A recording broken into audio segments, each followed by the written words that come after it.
It's my feel-good breakfast show.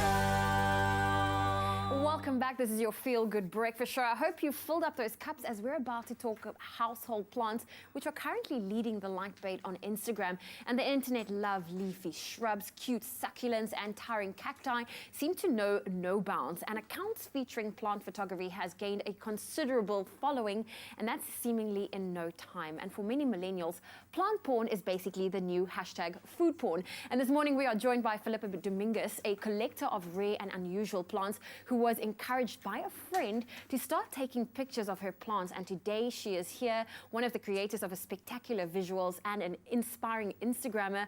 Philippa, it's great to have you on Expresso. Well, thank you for having me. I came across your social media account at Check My Plants, and I love the pictures you've been posting. Where did your love for plants come about, and how did you turn that passion into photography? Oh, thank you. So it actually started with a friend of mine. His mom lives in Uniondale, and she makes these tiny handmade terracotta pots, and she had succulents in them, and she came to Cape Town to sell some, and I just saw them and totally fell in love with them, and I started collecting mainly her pots and the plants together.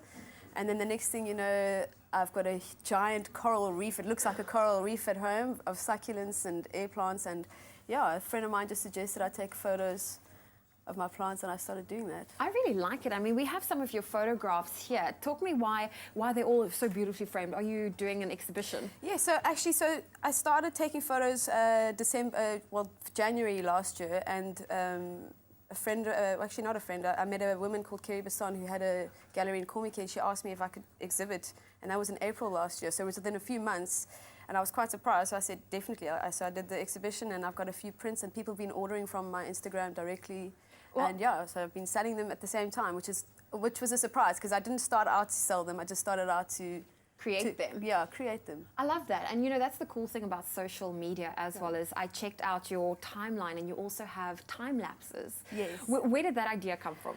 So I mean, I'm a filmmaker, so I'll never forget seeing one of my cactus flowers open. I didn't even know the cacti could flower, and then I woke up one day and I saw this beautiful flower, and then I realized it opens at night. So then there was another one coming, and I thought, let me try and time lapse it, and I literally did this in my cupboard with some camping lights. How long did this time lapse take to film? It took about 8 hours. Okay. Yeah. That's unbelievable. Yeah. And you post that all on your social media? Yeah. So I've been trying to get better and better at it, but so I've actually moved it into my bedroom now, which is a shame. My boyfriend doesn't, he just has to deal with the no sleeping when we do a time lapse, because I have to wake up every couple of hours to make sure that everything's still okay. Okay, well that's absolutely incredible. What are you, I mean, I love the time lapse idea, it's very unique, but what's next for you in terms of your social media and even your plant photography? Well, I mean, I'd love to start seeing my plant photography in maybe like a boutique hotel, or just teaming up with an interior designer and seeing what I can do with my plant photography. And I'd love to do some more time lapses too, because it's just the beginning. I mean, there's so many plants that I have that I'd love to do time lapses, but I definitely think you should definitely continue with the time lapse. It's unbelievable. It's mesmerizing. Philippa, thank you so much for joining us this morning and sharing your beautiful photographs with us and your art. And if you want to follow her on social media, do so. It's at Check My Plants. That's on Instagram, and that is definitely all the inspiration you need for your Friday.